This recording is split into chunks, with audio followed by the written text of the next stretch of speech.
BPL T20 போட்டியில் Villianur Mohit Kings அணி தொடர்ந்து 3வது வெற்றியினை பதிவு செய்து அபார வெற்றி பெற்றது. ஸ்ரீராம் கேபிட்டல் வழங்கும் புதுச்சேரி பிரீமியர் லீக்கின் 2வது சீசன் சீகம் மைதானத்தில் நடைபெற்று வருகிறது. 8வது லீக் போட்டியில் உசுடு அக்கார்ட் வாரியர்ஸ் அணியும் மாகே மெகலோ ஸ்ட்ரைக்கர்ஸ் அணியும் மோதின. இதில் டாஸ் வென்ற மாகே மெகலோ அணி முதலில் பந்து வீச முடிவு செய்தது. அதன்படி முதலில் பேட்டிங் செய்த உசுடு அக்கார்ட்ஸ் வாரியர்ஸ் அணியினர் தொடக்கம் முதலே அதிரடியாக ஆடினர்.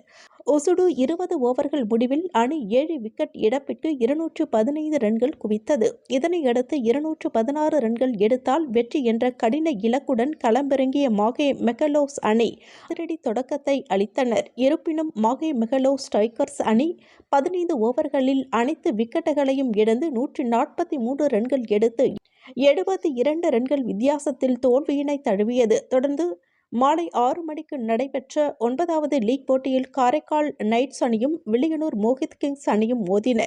இதில் டாஸ் வென்ற வில்லியனூர் மோஹித் கிங்ஸ் பந்து வீச்சை தேர்வு செய்தது.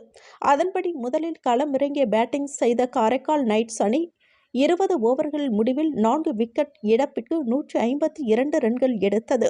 பின்னர் 153 ரன்கள் எடுத்தால் வெற்றி என்ற இலக்குடன் களமிறங்கிய வில்லியனூர் மோஹித் கிங்ஸ் அணியின் தொடக்க ஆட்டக்காரர்கள் பானு ஆனந்த் மற்றும் மோஹித் காலே இருவரும் சிறப்பாக தொடக்கத்தை ஏற்படுத்தி கொடுத்தனர்.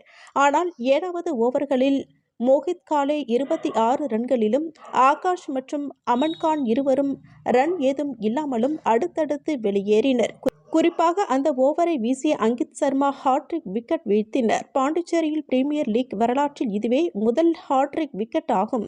பிறகு அணி 18.3 ஓவர்களில் 153 ரன்கள் எடுத்து 5 விக்கெட் வித்தியாசத்தில் வில்லியனூர் மோஹித் கிங்ஸ் அணி வெற்றி பெற்றது.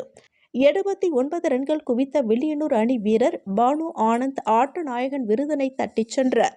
3 போட்டிகளில் விளையாடி 3 போட்டிகளிலும் வில்லியனூர் அணி வெற்றி பெற்றது குறிப்பிடத்தக்கது.